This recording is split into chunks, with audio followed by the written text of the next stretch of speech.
Hi, everyone. This is Reed at the Elections Commission. It's noon. Thank you very much for coming to Megan's media availability. We will be posting a link to this video afterwards if you're not able to record it yourself off of this. Megan's going to open with a few remarks. And if you want to raise your hand, I'll call on you and you can ask your question after she's opened up. Thank you. Great. Well, thanks, everyone. Good afternoon. Thanks, as always, for being here. I appreciate it. And again, appreciate your hard work in reporting all of the details of elections and how things work. So I wanted to start off today by talking a little bit about the mailer that we sent out on September 1st. So as you know, we sent out a mailer to approximately 2.65 million Wisconsin voters on September 1st. We found that a lot of voters started to receive that by September 2nd and September 3rd. Those were certainly the two busiest days in our office and on our systems as well. A few reminders about that mailer. It went to voters who are registered to vote but do not yet have an absentee ballot request on file. The mailer was not forwardable, and it also was based on data that was pulled in June. So if somebody had made their absentee ballot request since the June data list was populated, they would still get the mailer, but that's okay. It wasn't consequential to the voter. It was purely informational to let them know about their options to vote. And if they would like to request an absentee ballot, it also provided that option as well. So voters began to receive that mailing again last week, so mostly on the 2nd and the 3rd, and then over the holiday weekend. Our office remained available to answer voters' questions throughout the weekend and emails as well. We did get a significant number of contacts. So another major piece of that mailer is just having the help desk that they can call for us to help them navigate any of the portions of elections that they might have questions about. So be that how to request an absentee, be that checking their registration status or questions about photo ID, they were able to call our help desk and we were able to help them navigate through that process. So all being told, when it came to contacts to our office, we had about 5,000 calls to the Wisconsin Elections Commission and the call center that was assisting us between September 2nd and September 8th. So that doesn't even include the last 2 days.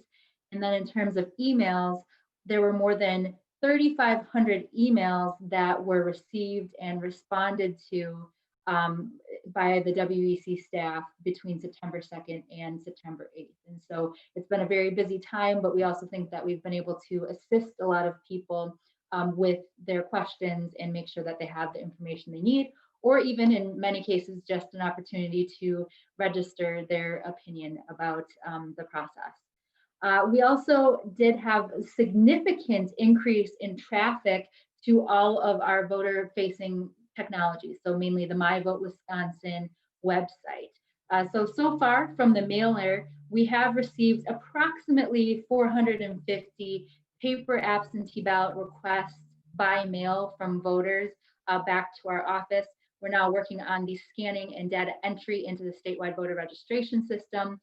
Municipal clerks, of course, are the ones that have the authority to be able to review and approve or deny a request and then subsequently send the ballot.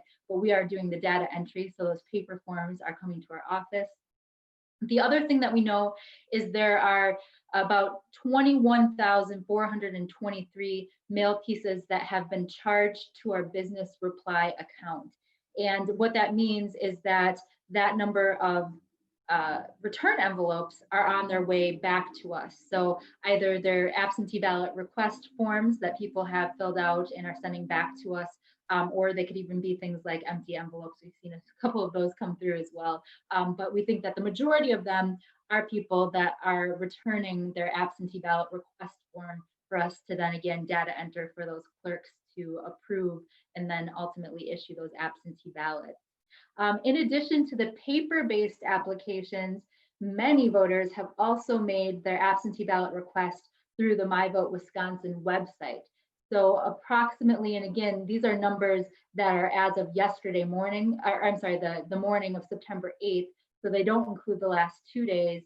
But at that time, there were 53,709 voters who had submitted their absentee ballot request through the MyVote Wisconsin website. And that's just between September 2nd and September 8th. And we did put out some of these data points as well as a chart that shows some of that activity as well. Another important piece about this mailer was it also provided people with information about how their voter record needs to, of course, be current. So their name and their address have to be current, and they have to be registered properly before they can receive an absentee ballot. And between the window of September 2nd and September 8th, about 26,044 voters have updated their registration information. Now, this isn't a data point directly tied to the mailer necessarily, because these could be people that were registering to vote. I saw that there were a lot of social media efforts for voter registration, be it through Facebook or Instagram or Snapchat, encouraging people to register ahead of the election day as well. So some of those numbers might be a result of that. New voters, not necessarily voters changing their information. And so overall, it's been a very busy couple of days, but I think it's also been a lot of activity that has happened, and a lot of voters that have been able to successfully navigate the process at this juncture, and also have information about if they choose to vote in person at the polls on election day or utilize in-person absentee at their clerk's office, that they have information to be able to make that decision as well. And so overall, we've been able to provide a lot of assistance to voters in the last week. And then the other thing that I also wanted to just touch on quickly, in addition to the mailer, and we are going to have a discussion with our commission today about the statistics I just shared with you about the mailer. That's one of the agenda items for today's 3 o'clock meeting. Is I just wanted to also touch base on, oh, you know what, I'm going to back up just a second. So some of the questions that we've been getting from voters. So with all those contacts that have been coming to our office, we have seen a few sort of trending questions that I can address as well. One is, I've been impressed with people's attention to detail because voters have noticed that the zip code on the return envelope is not a Madison-based zip code. And why that is that's actually to do with our business reply mail. So it is coming to our office in Madison, but to make sure that those return envelopes are billed to us appropriately, we have a special zip code that's attributed to our agency for this mailer. And so that's why that zip code may not look like a Madison-based zip code, but it is indeed coming to our office, and we have been receiving those, but it helps us to be able to track and to be billed for those pieces of mail that are coming back to us. And then the other question that we've heard quite a bit is, if somebody received this piece of mail and they already had an absentee ballot request on file, so let's say in July or prior to August, they put in a calendar year request for an absentee ballot, is the fact that they're receiving this mail, does that mean that their request that they had on file previously is no good? And no, absolutely not. If you've already made your absentee ballot request for the November election and you have a calendar year request on file, you can go on to MyVote to double check that. So if you go to myvote.wi.gov and you track your absentee, or if you go to vote absentee, you'll be able to see if you already have a request on file. And if that request was already made and it's a calendar year and it's good for November, you don't have to make another one. And the fact that you received this mail doesn't mean that your request isn't good. It's just, again, because the data was pulled in June to provide voters with this informational mailer. It's not connected directly to their voter record or anything like that. It's just information. And so if somebody does submit a new request and we see you already have one on file, it's not going to change that request for you. We're not going to need everyone to update it. It's just, it's just an informational opportunity for voters to be able to submit their request if they haven't done so already. And then finally, ballot order and how that's selected. So not related to the mailer, but we have been getting some questions about how ballot order is selected for a presidential election. So ballots are by statute required to go out on September 17th, which is 47 days prior to the election. And so as the clerks are preparing for that deadline, they're proofing and printing their ballots. And ballot order is selected for a presidential contest or a gubernatorial contest based on which party received the most votes in the last general election for the highest contest on the ballot. So for example, in the last gubernatorial race, a Democrat won the highest office of governor on the ballot. Therefore, the Democrats are first on the ballot. This year, if you look back to 2016, the Republicans won the highest race on the ballot, which was president in 2016. And so in the 2018 general election for governor, the Republicans were first on the ballot. So that's a process that's laid out as part of the statutes, is again, that ballot order is determined by which party received the most votes in the highest contest on the ballot in the last general or the last November election.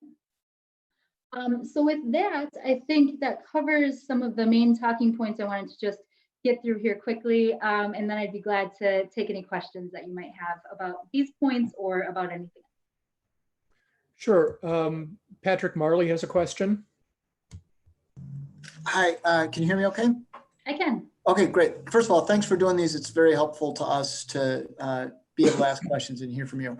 What I wanted to find out about is the ballots have to go out on September 17th, but have any actually gone out already? There's the lawsuit by the Green Party and Kanye West trying to get on the ballot, and that would obviously complicate things if they'd already gone out. And I understand there's this issue of some ballots are labeled as having been sent, but that may mean that they're just prepared for sending. Do you know if any have actually gone out, and if so, how many that is, and how many are in that broader category of being marked as sent, even though they may only be prepared at this point? Sure. So yes, like you mentioned, we don't know exactly how many have been sent at this point, if any. When clerks go in and prepare their ballots to send them, so they may be printing out labels, getting their envelopes ready, their uniform instructions for absentee, all of that is getting ready for the county clerks, whose statutory deadline to distribute ballots is the day before the 48th day, which is September 16th. And so they don't have to wait until that deadline. Some counties have their ballots almost completely printed and are now distributing those ballots to their municipal clerks so that they can start actually sending them. So we believe that the majority of those ballots that are marked as sent at this point are clerks preparing for sending. They're printing their labels, they're getting everything ready. However, we don't know that for sure. There are some smaller jurisdictions, something like 700 of our smallest jurisdictions are hand count paper ballot jurisdictions. So they don't have tabulators and they don't need quite as specialized of ballots to be printed. So they might even be able to print those ballots in-house to send out by absentee. And so in some of those jurisdictions, they may already have the ballots and they may have already started to send those as well. So we don't know exactly how many of the clerks may have started to send them already, but we do know that a lot of our larger jurisdictions are preparing to do so in the next few days because they will be receiving those ballots from their counties tomorrow. And then heading into the weekend, they plan to again start stuffing those envelopes and actually getting the ballots out the door by this weekend or early next week. Meagan, and how much would it complicate matters if let's say thousands of ballots had been sent and then a judge ordered that someone else needed to be on the ballot and you had to send follow-up ballots to some voters and tell them to fill out the second ballot, not the first one? Is that a recipe for some significant confusion? It would be incredibly complicated and difficult. Once ballots go out, to change the ballot would be it would be incredibly challenging to manage that process. So in a presidential election, obviously turnout is higher than any other election. Plus, we already see that there are already almost 1 million absentee ballot requests on file. And those are all ballots that have to go out the door by September 17th. And so that would be a huge volume of ballots that we would be looking at. And so I think it would be incredibly problematic if the ballot were to be changed after they've already started to go out to voters. Patrick, you had asked about how many clerks are, how many ballots are prepared to go out. We've got about 313,000 probably labels already printed so far. Those ballots haven't gone out, but so about a little less than a third of them are that far along in the process. Next is Victor Jacobo. Hello, thank you for taking the time to answer these questions. Along with the mailer, we actually had our 9 a.m. meeting today, and one of my colleagues was confused because she had made her absentee ballot request but got the mailer. I think I'm in the same boat of having made that request after, like sometime in July, August, and then still getting the mailer. My question is to kind of clear up confusion. Let's say people get the mailer and they don't contact you, but instead what they do is like, oh, I have to send this back. So they send it back. So essentially they would have 2 requests. What happens, can you clarify that? So people who may have already done that, what would happen to that request? Sure.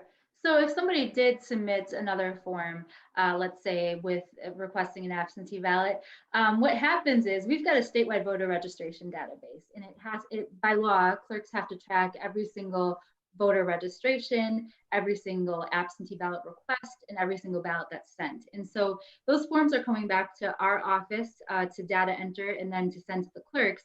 And so if we start entering in an application, first we have to look up the voter record. And then if we see that voter already has an absentee request on file, then we're not going to enter the second one. And so it's not going to change anything on your original absentee application if you already submitted one for November. So those will just be maintained and sent to the clerk, but it won't impact your record at all. You'll only have one request on file because the system would only ever allow one request to be attributed to any one voter. Next is a question from Jason Calvi.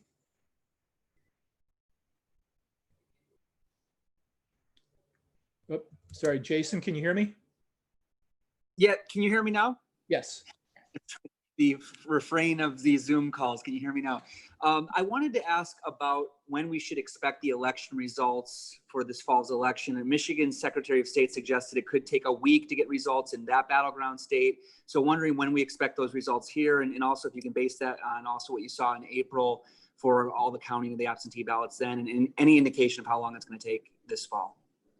Sure. So, April is not really a measuring stick for future elections. The court extended the deadline for ballots to be counted and received through the Monday after the election. The statutes say that all ballots have to be received by 8 p.m. on election day in order to be counted. And so we're continuing to work with our local election officials to understand the process, the volume of absentee requests that they will have. But we don't have early processing as part of our law here in the state of Wisconsin. So clerks cannot start processing or tabulating absentee ballots until election day. So 7 a.m. on election day is the first time that they can start processing those. And so that said, we're going to continue to emphasize accuracy over speed, making sure that our elections are accurate. All of those counting procedures have to be publicly noticed so that people can come watch, observe, and be a part of that tally. And so it may take a little longer just because of the sheer volume of those requests, but we'll continue to emphasize accuracy over speed and also transparency, making sure that clerks are keeping everyone in the loop about where they're at in the process and what remains is an important part of it as well. And so we're going to keep working with our local election officials to help us understand how long they're anticipating that this will take, what additional resources they've added to the absentee process so that they're able to finish in the amount of time that they hope to. And we do have from some of our larger jurisdictions. So if you haven't seen already, we put out a How Wisconsin is Prepared for the November 3rd election report. And part of that includes some plans from Wisconsin's 3 largest jurisdictions. And they do address some of the things that they're doing to help increase the resources for the absentee processing part of the tally and what their plans are for that as well. But that's something that we're continuing to work with the jurisdictions on. We'll continue to work with our municipalities and our commission on to make sure that we understand what their process is going to look like, and to provide any estimates that we might have about how long they're thinking that it might take based on what the volume of absentees ultimately ends up being. So right now, there's not.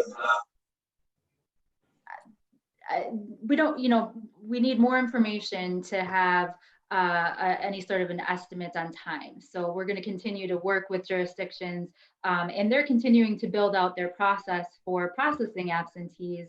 And so we'll continue to keep a pulse on that and keep everyone informed on the amount of time that jurisdictions are anticipating it will take them to process those. And with the whole kind of watching what's happening in Wisconsin, is there any preliminary things you're doing right now to kind of prepare in case this does go days or even a week past election day? So again, we're going to continue to work with our municipalities and our commission to understand the resources and how they're structuring this process, as well as to develop an estimate of what we're thinking in terms of the time, as well as procedures for if that process does stretch across multiple days. But that's still something that we're continuing to work on and will continue to work on with our municipalities and our commission. All right, next is Matt Smith. Hi, Megan. Thank you. Hey, just wanted to follow up on Patrick's question real quick about the Green Party and the Kanye West lawsuit. Just logistically speaking, if a name had to be added, what happens? Do all the ballots that have come in need to be tossed? How do you notify the people? How do you know? Can you just kind of logistically walk through what would have to happen? Sure. So I don't want to speculate because, you don't know with any sort of court ruling what might happen from that. But what we've seen before in jurisdictions that perhaps, we've never seen this on a statewide scale, but from time to time, there are smaller jurisdictions or contests where either there was a mistake in printing the ballots or somebody is added on perhaps or taken off the ballot due to litigation, where there's what we call an A and a B ballot situation. And so that's where voters have already received the original ballot and then they're sent a second ballot. And then there's a process for sort of determining which ones of those ballots get counted. So there's instructions put in the B ballots for voters about if they return the B ballot, that's the one that will be counted. But if they returned the A ballot already, that can be counted as well. And so again, because we have a statewide voter registration system, we're able to make sure that only one vote would ever be attributed to each individual voter. But there is a process laid out for how A and B ballot situations are handled. That's never been the case at a state level contest like this, but it is a procedure that has been utilized in local smaller contests. Next, I have a text question from Dakota Sherrick. What adjustments, if any, are being made for people with disabilities? For example, for people who are blind, is there a way for them to vote absentee, or do they have to vote in person? How does that work? Sure. So the law does not require that municipalities provide braille ballots or other types of ballots to voters. Clerks aren't allowed to send ballots electronically to regular voters. So there was a court ruling earlier this year that limited electronic delivery of ballots to only military and overseas voters. And so a voter can certainly ask their clerk if they have any accommodations by absentee available to them. Otherwise, in-person absentee and election day voting are also options as well. The law also allows any voter to choose an assistant of their choice. So it can't be an employer or a representative of their labor union, but beyond that, they can choose anyone that they would like to assist them with the voting process. All right. Next is Todd Richmond. Hi, Megan. Can you hear me? I can. You're a little quiet, but I think I can hear you. So I just want to follow up on the Kanye West thing again. As I understand it, you had said that there could be some jurisdictions that have already sent out their ballots. Has there been any direction to clerks around the state to just hold off until the litigation is settled on Kanye and the Green Party? So currently there is no injunction or anything else in place that would stop clerks from making progress towards meeting their statutory deadline. So there's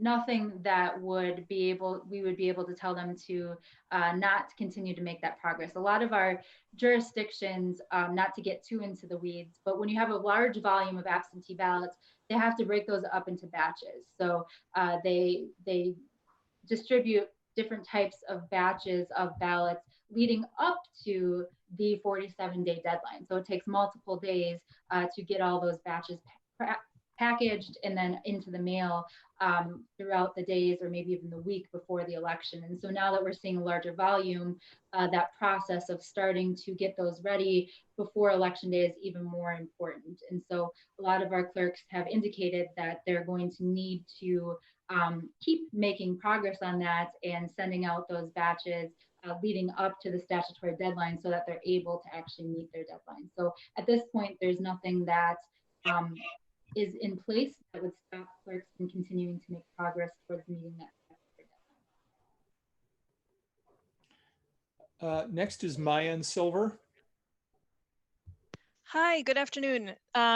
So I have 3 separate questions. I'll keep them short. The first one is, can you talk about how the process of mail-in voting is not the same as in-person voting and what's being done to educate people so that their ballots aren't rejected? Sure. So there's been sort of this distinction between mail-in and absentee. And I don't know that that's necessarily a statutory or a legal one, but here in the state of Wisconsin, our process outlines absentee voting. And absentee voting, as it is outlined under our state law, requires a voter to submit an application to receive a ballot. So before a voter can receive their absentee ballot, they have to be registered to vote, and then they have to submit an application to receive an absentee ballot along with their photo ID as well, except for some voters that might have other alternatives that they're able to provide instead. And so that's in contrast to other places where registered voters may automatically be sent an absentee ballot. So our law again for absentee voting is that voters who would like to participate using absentee by mail have to submit an application to receive their absentee ballot before that's going to be sent to them. And that would require, for something to change there, would require a change to our statutes or some kind of a major court decision to change those parameters. And so, and then in terms of making sure that people are able to have their absentee ballot counted, just a reminder that, you know, the USPS says that ballots or mail can take up to a week on each leg of the journey. So making sure you're submitting your request for an absentee as soon as possible. And once you get that ballot, make sure that you're getting it back as soon as possible so that you have enough time for it to make it back to your municipal clerk by 8 p.m. on election day. Voters also have to make sure that they're having a witness sign their absentee ballot certification. So each voter has to sign their absentee ballot certification, and then they have to have their witness sign as well. And their witness can be any adult U.S. citizen. It can be somebody that they live with. It can be somebody that maybe even does something like drop off groceries or deliveries at their home and does the witnessing through a window or some other socially distant way. That those are the requirements, that you have to have the voter sign their certificate and they have to have their witness sign that certificate as well. The witness also should be providing their address as part of that signature as well. So voters need to make sure that when they're sending back that absentee ballot, that they're filling out all the required fields. And you'll see that you get instructions with your absentee ballot that walk through exactly what you need to do and making sure that you've fulfilled those requirements. We'll also be providing through the MyVote Wisconsin site information if your clerk receives your ballot back and there's some kind of deficiency in your certificate where they don't think it can be counted. The clerks will be able to mark that in the statewide system, and we'll also be able to show that on the MyVote Wisconsin site so that you're aware. Your clerk might also reach out to you and let you know if there's a deficiency on your certificate. They're not required to do these things, but in many communities, the clerks are quite proactive when time allows in letting voters know if there's something wrong with their certificate and giving them opportunities to correct it. two quick follow-up questions. Is that okay? Sure. So what role do you want the campaigns? I know you're not associated with campaigns, but just as somebody who's overseeing the entire election system, what's the positive role that campaigns can play in this education on mail-in ballots? Yeah, so I think, anybody that would like to help us spread the word about, what's required for absentee, or just, helping us to spread legitimate information about the election process is very much appreciated. So today we actually launched a clerk toolkit for voter outreach that includes videos and social media, all sorts of things that clerks in our local communities can use to reach out to voters and educate them about the absentee process and just about voting in 2020, about your options in person.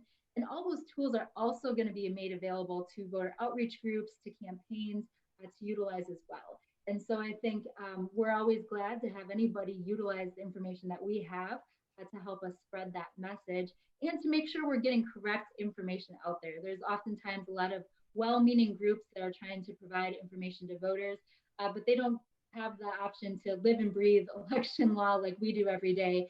And so they might not quite get some of the details right. And so we really encourage people to take a look at the information that we have available for voter outreach and to utilize some of that messaging if you're doing outreach of your own. And finally, can you talk about how you're trying to boost public confidence in the mail system? Like, even personally, I just logged on to my MyVote and I saw that my absentee ballot request is there. But if I'm planning on how I'm going to return it, there's been a lot of talk about delays in the mail system or barrels of ballots getting, kept somewhere. How are you going to, ease that fear of a lot of people? So, voters should be aware that they have options to return their absentee ballot. So if they feel that there's enough time for them to return their absentee ballot by mail, they can do that.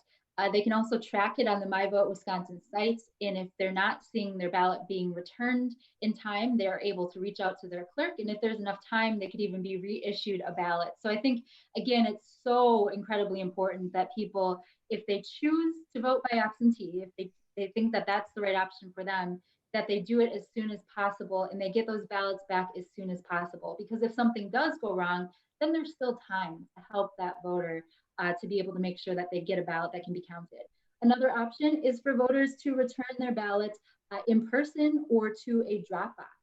In many Wisconsin communities, they now have multiple ways for voters to return their absentee ballots, including drop boxes, or you can always return your absentee ballot to your municipal clerk's office. If you live in a jurisdiction that has central count, on election day, you can bring your ballots there. You can bring, in most communities, your ballots to the polling place on election day, still to be counted. So there are other options beyond returning your ballot by mail. And so I think voters need to know what the deadlines are, what the parameters are in terms of the mail service, and make a decision about what's the best method for them to be able to get their ballot back in time. And so if you don't have 7 days to get your ballot back by mail, then I think it's very advisable for voters to look at other options to be able to return that ballot to make sure it makes it back in time to be counted. And we are going to be collecting and displaying information about return options in each jurisdiction from our municipal clerks. They're not required to provide this information to us, but we're going to do our best to collect drop-off opportunities from all 1,850 of our jurisdictions and to display that as part of the polling place lookup and the absentee information that's on the MyVote Wisconsin site. Thank you. Next, Pat from WisConsinEye. Hi, can you hear me? Yep. Hey, so I wanted to ask a question about the report that is in the meeting materials this week and was last week as well about the suspected election fraud, irregularities, or violations. Now that report covers 6 elections, I believe, and if I've done my math right, the 19 potential referrals reflect a rate of 0.0005% of electors who are suspected of fraud. Considering how much we've been hearing at the national level about voter fraud, is there any plan from the commission to kind of feature the results of this report more broadly? So as we do, so today the commission is actually going to be considering and approving, or considering, I should say, the reports and the next steps. So after every general election, we're required to submit that report to the legislature, and they're also posted to our website. So we'll see after today's commission meeting if there's any additional direction about providing that information. But after each election, it is something that we're, again, required to submit to the legislature, and that does also get posted publicly on our website as well. All right, next is Riley Vetterkind. Can you hear me? Yes. Hi. First question, just to follow up to potentially having to change the ballot if another candidate gets added. I'm wondering, I think Reed mentioned some 300 and some thousand ballots that have already are in that process of going out, if I understood correctly. What would the cost be, or do you have any estimates on having to reprint those ballots or reprint labels for all those ballots that may have gone out? Sure. So we don't have exact data on the cost of printing ballots. We do have some historical data that we've collected on the cost of elections. So prior to, I believe it was 2016, we collected cost information from jurisdictions about just some of the costs related to elections. The commission discontinued collecting that data a few years ago, but looking back at, I believe it was 2012, local election officials reported to us that printing ballots for a presidential election at that time cost about $1.5 million. And so I think at that time, obviously, there were different considerations, different costs, but that might be data that we can look at to try to estimate what a reprint would cost. I think we also need to consider the fact that some of these places would have to pay for expedited printing, expedited delivery, because they're going to have to get back in the queue with their ballot printers as well, that some jurisdictions have conveyed to us will result in additional costs. Then there are the additional costs of things like envelopes. So if they have to procure additional envelopes, like we saw in April, it can sometimes be difficult to procure extra of these things in the supply chain that have to be a certain size, a certain paperweight. And so that would be an additional cost as well. But that's sort of the best data we have at this point, is looking back at some of those historical numbers that the clerks have provided to us in terms of how much it costs them to print ballots. Okay, and just one follow-up on a different issue. Just so we can help prepare voters for expectations for Election Day. I know this question was asked once, but I'm wondering if you've heard from any clerks who are telling you, we don't think that we'll have all the results counted by, the day after Election Day. I mean, are you hearing concerns from clerks about that issue? Yeah, certainly about.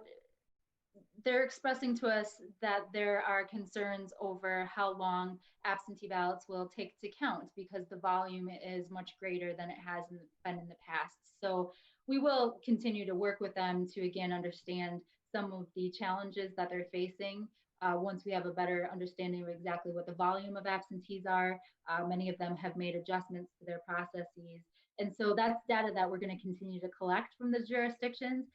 Some of them I know are going to be working towards getting time estimates of how long they think it'll take to process a certain amount of ballots, and then be able to project a little bit in terms of how long they think that it'll take. And so we'll keep working with them to get that data, and then to help prescribe procedures for how that would work. What are the security considerations and other things that have to happen if that process is to spread across multiple days. And we did have some practice with that in April, where there was a week where clerks were able to process absentees in order to create the ultimate tally. So there are some procedures that we'll be able to build off to from the April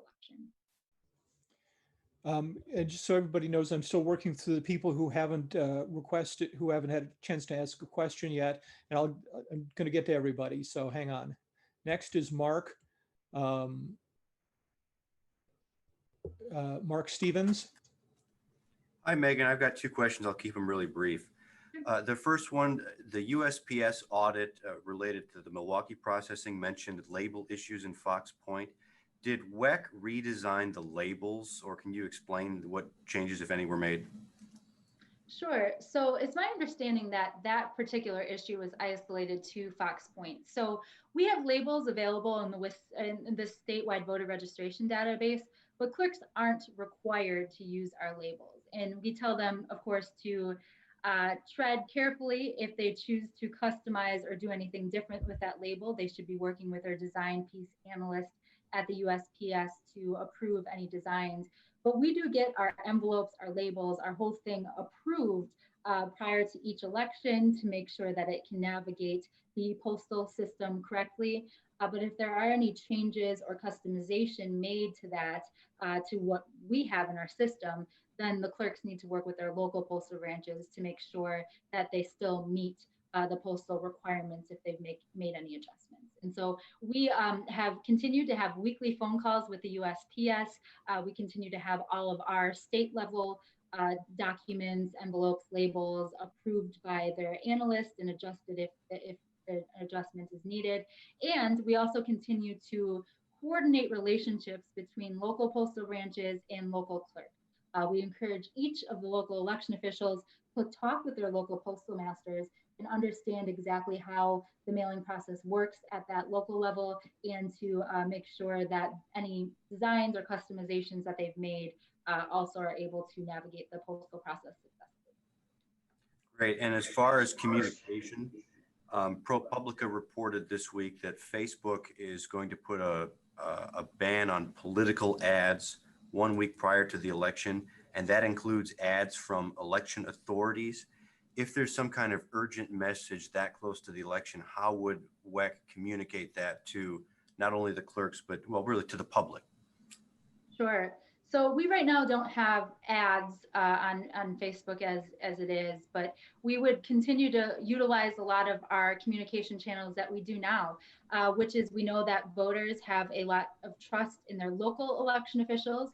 And so a lot of the outreach materials that we've created, we actually have communication toolkits and guides for our local election officials that in the event of some type of an emergency that they can help us spread that information. But also having regular contacts like this to make sure that if there are changes to the law, if there is some type of court decision that changes the parameters, that we're able to get that information out. In addition to, making sure that we're providing those changes, those resources for anybody to have available to be able to reach the voters that they interact with. So be it voter groups, campaigns, that we can also get them information to help spread the word in such an event. All right, Carolyn Kenny is next. Hi, Megan. I have a question about yesterday, House Subcommittee on the Coronavirus released a report, and they named that 4 states they're concerned about having issues with the election in November, and Wisconsin is one of those states. And they mentioned that the issue in Wisconsin could be facing a potential poll worker shortage. And I'm just wondering if you have a response to this report and some update on what you guys are doing about recruiting poll workers. Sure. So that report fails to mention that we provided them with a 139-page report about how Wisconsin is prepared for the November election. And one of the chapters in that report is poll worker recruitment and all the many things that we're doing at the local and the state level to continue to recruit poll workers. And so those things all still hold true. There's a lot of effort that's going into recruiting poll workers. But ultimately at the end of the day, we need Wisconsinites to step up and to be willing to serve as poll workers. We continue to see in a lot of our communities that people may express interest in being poll workers, but they may not show up actually on election day. And so I think working with public sector, other government agencies at the local or the state level to encourage people to be poll workers, working with private industry. We've seen some employers that have been encouraging and even paying their employees to be poll workers on election day. And we think that these are incredible efforts, but this is something that we all as Wisconsinites need to come together and make sure that we're addressing, is that we have enough poll workers. A general election requires a lot of manpower. About 30,000 poll workers are required in a presidential and general election. And so that's a lot of people that we need. We've seen a lot of really good recruitment efforts at the local level, such as adaptive polling places or other recruitment efforts that are happening at the local level. We've also done some things like ensure all of our local polling places have the supplies for November to implement the public health checklist, which I hope is also going to be something that can engender confidence in the safety of polling places for poll workers as well. I think if they know that they're going to have the supplies that they need and they know how election day is going to look, hopefully it will also encourage them to be poll workers and to feel confident about being involved and serving their community. Great. And is there a way to update us on how you guys stand with poll workers now? Like how many do you still need, and what will happen if you guys don't meet that 30,000-ish number? So it's not quite that simple. Each of the 1,850 municipalities is responsible for recruiting and training poll workers. And so what we do is we put out surveys to the local election officials asking them to relate to us critical and serious shortages of poll workers. And so that number changes every day. This far out, they might have a good idea of who they have in terms of poll workers, but that's going to change as we get closer. So we're continually monitoring it, and we also report that in terms of the needs that we're seeing in each of the communities as well. So that's something we'll continue to keep up to date as we get more information from those local election officials about their needs in each individual community. Next is Patrick Marley. Hi, thanks again. I wanted to ask you a little bit about the absentee counting process. As I understand it, they can't open the envelopes or feed them through the machines until election day, but can they check them for, witness signatures, addresses, and take care of that work? I'm just trying to get a sense of how the process works to understand better, obviously it's much slower to count absentee ballots than in-person votes. And also, I know that the commission has long sought statutory changes to this process. What specifically would you like to see in terms of how that counting process goes to make it more efficient? Sure, thank you. So you're right. In terms of processing absentees, the municipal clerks can begin the process of looking at that absentee ballot certificate envelope to see if there are any problems or deficiencies before election day. They then can contact the voters and try to remedy that prior to election day so that those ballots can be counted as well. And so that is work that they can do beforehand. They can also do things like sort the ballots, make sure that, especially if they have polling places, ballots for each precinct has to go down to that individual polling place, and they have to assign it a voter number. Some of those things are things that can happen in the days before to get everything set up so that they're ready to start opening envelopes and processing ballots on election day. So some of that groundwork can be laid, but you're spot on. They can't start opening envelopes or feeding ballots through the tabulator until 7 a.m. On election day, because it's part of the election day process. Each absentee voter, they have to declare or state the voter's name and address. There's a procedure for canvassing and for tallying those ballots that has to happen on election day. And in terms of legislative changes, we're always glad to provide any sort of testimony or feedback on the potential of some changes.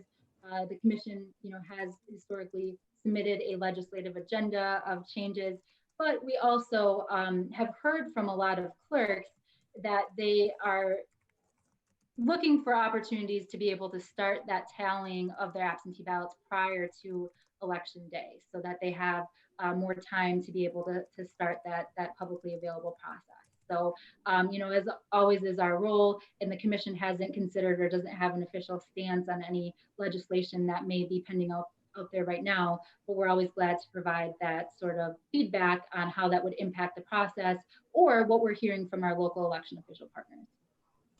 Thank you very much. Next is Cheyenne Hazlett. Hi, can you hear me? Yes. Great. I was wondering if at this point you can share any information about the electorate that has requested votes by mail, whether that's by political party or demographics or location in the state, and whether it's the same or different as past years. Any details on that? So we actually don't have any of that information in our statewide voter registration database. So voters do not register as parties in the state of Wisconsin. So we don't have that data at all as a data point in our database. We also don't have any demographic information. We do put out reports on absentee ballot requests by county, so you can see what counties where voters have made those requests in the statewide system. And so that might be a data point that could be compared to previous years, but obviously the volume is very different than what we've seen in previous years. So heading into this election, we already have about 1 million absentee ballot requests on file, which is very different than the sort of volume or traffic for that option of voting that we've seen in the past. And is that more or less than what you expected at this stage? You know, it's not an easy thing to predict. So if you take a look at the April election, we went almost overnight from a state where voters participated using absentee by mail at a rate of about 6% to over 60%. And that change happened very rapidly. Then if you look at the August 11th statewide election, those numbers aren't official yet. They should be here shortly because clerks have 30 days to enter their participation. But based on the unofficial data, it looks like in our August election, it was more like 80% of voters that participated absentee by mail.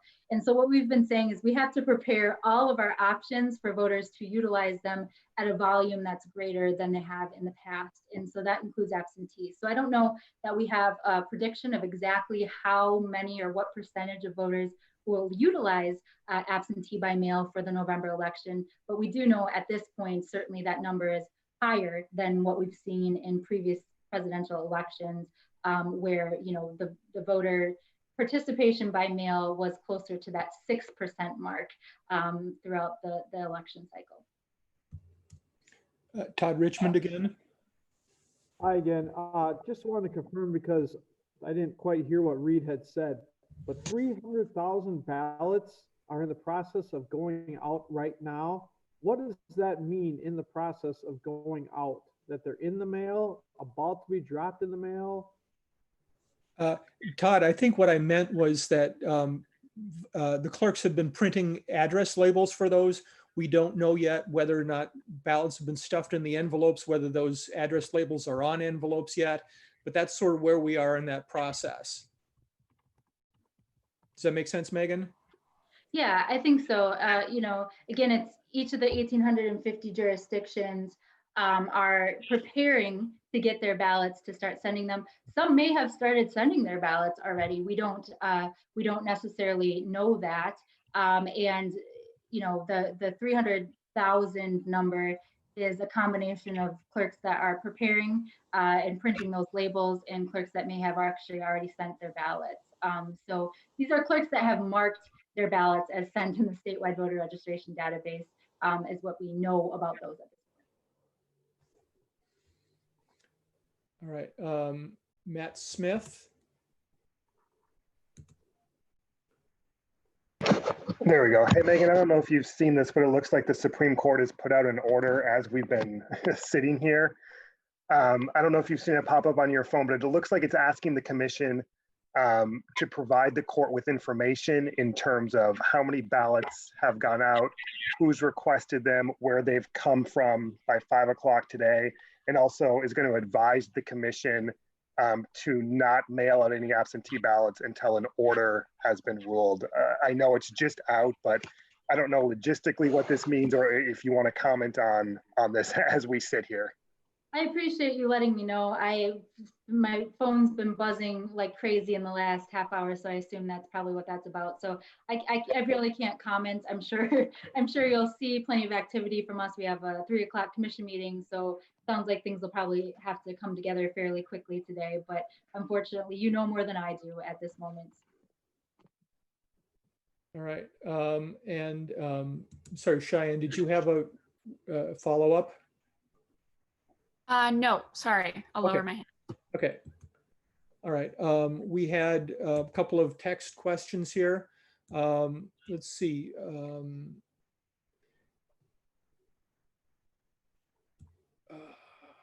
is it? Carolyn Peterson asks about, can you talk about the role of special voting deputies and what it means to decide not to have them going to nursing homes due to the pandemic? Sure. So that is also a topic of discussion at today's 3 o'clock commission meeting. is the commission directed us to work with public health officials to understand what their guidance was for sending special voting deputies. So special voting deputies is a process where each municipality can designate two individuals to go into care facilities and conduct voting with their residents. It's a process that also requires that observers be allowed to be a part of the process as well. And as we saw prior to the August election, prior to the April election, only essential medical personnel are being allowed into care facilities at this point. And so it makes those visits for special voting deputies impossible, or in some ways impractical. One of the pieces of guidance we got was that, if somebody were to conceptualize sending special voting deputies, it would require a common area room with a special ventilation system and all of these things. And so what the process that the commission approved for April and that the commission approved for August and November, but asked us to affirm it with a public health official, is that instead of making those two visits, which they wouldn't be allowed in because only essential medical personnel are being allowed in at this point, that they bypass the two visits and instead send the voters their absentee ballots by mail. And that's also in conjunction with training that we've been doing for care facilities that we've been distributing through our Accessibility Advisory Committee and some of our partner agencies at DHS to make sure that care facilities know how to assist voters with that process and what's prohibited in terms of their assistance to voters at those facilities. And then our municipal clerks have also been doing a lot of work with facilities in their communities to help assist those voters, make sure that they have opportunities to receive their ballots by mail and opportunities to get the ballots back, or for the clerk to go get the ballots from the care facilities to make sure that they're received and counted on election day. And so that's, again, some of the background, I guess, on what the commission will be considering as part of today's meeting. Todd, did you have any more questions? Yeah, can you hear me? Yes. Supreme Court order, I know you probably haven't seen it yet, but they want to know, they want a list of everybody who's requested the absentee ballot. So they want names of voters.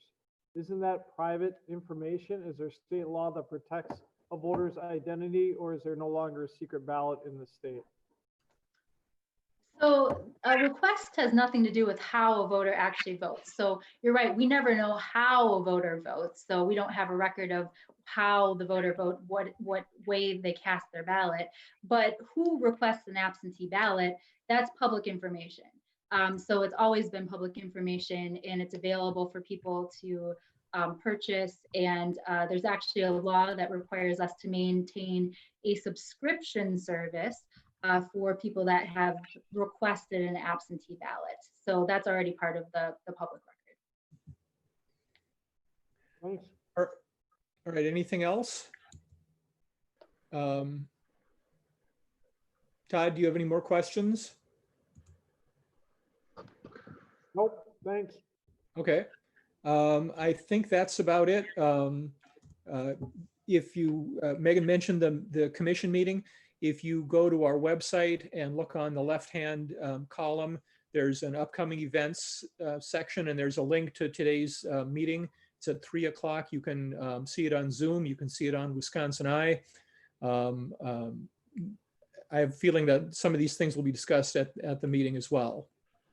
Thank you all. Yeah, thank you so much. I just, again, want to thank you all for taking the time. I know I have a very busy schedule these days, but I think that this is so incredibly important for us to be able to engage, for you to have information about elections as you write your stories. So, I mean, truly, thank you for being willing to take the time and to make sure that you get the facts right. I think it's a great service to our state, so thank you. Thank you, everyone. And I will send out a link to the video from this later on this afternoon.